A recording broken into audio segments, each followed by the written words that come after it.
அதே வைத்தியனால் கைவிடப்பட்ட ஒரு ஸ்திரீ, 12 வருஷம் ஸ்திரீ. ஆனால் தேவ செயல் அவருக்கு வரும் பொழுது, தேவனுடைய செயல் அவருடைய வாழ்க்கையில் வெளிப்படும் பொழுது அற்புதமாய் சுகமடைந்ததை பார்க்கிறோம். அப்ப இயேசு வருகிறார் என்று கேள்விப்படும் பொழுது, இயேசுவின் வஸ்திரத்தை எப்படியாவது அந்த வஸ்திரத்தின் ஓரத்தை தொட்டா நான் சுகமாவேங்கிற ஒரு விசுவாசம் அவளுக்குள்ள வரும் பொழுது, இப்போ அவளுக்குள்ள விசுவாசமும் தேவ செயலும் அந்த இடத்துல சந்திக்கிறத பார்க்கிறோம். இந்த காலை வேளையில விசுவாசமும் தேவ செயலும் சந்திக்கும் பொழுது நிச்சயமாக நீங்களும் நானும் ஆசீர்வதிக்கப்பட்ட மகனாக மகளாக வாழ முடியும். ஆமென் சொல்லுங்களேன். அப்ப சமாரியா அந்த தேசத்துல ஒரு பெண்மணியை பார்க்கும் பொழுது தவறான வாழ்க்கையை நடத்தக்கூடிய ஒரு பெண். அப்ப அந்த பெண்ணுடைய வாழ்க்கையில தேவ குமாரன் சந்திக்க வேண்டும், தேவ செயல் அவருடைய வாழ்க்கையில கடந்து வர வேண்டும்.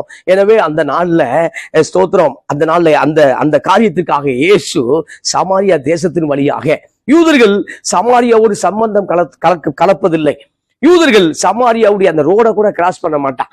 அப்ப யூதர்கள் ஒரு இடத்த விட்டு அடுத்த விட்டு போகும்போது சமாரியா உள்ளுக்குள்ள இருந்தா கூட சமாரியாவோட ஊடுருவி போகாமல் சமாரியாவை சுற்றி போனார்கள். ஆனால் இயேசு அந்த பெண்ணை சந்திப்பதற்காக, சமாரியாவில் ஒரு எழுப்புதல் செய்ய வேண்டும் என்பதற்காக அந்த இடத்துல பார்க்கும்போது அந்த சமாரியா பெண்ணை அந்த கிணற்று அருகில சந்திக்கிறார். யோவான் 4ஆம் அதிகாரத்துல வாசிக்கிறோம்.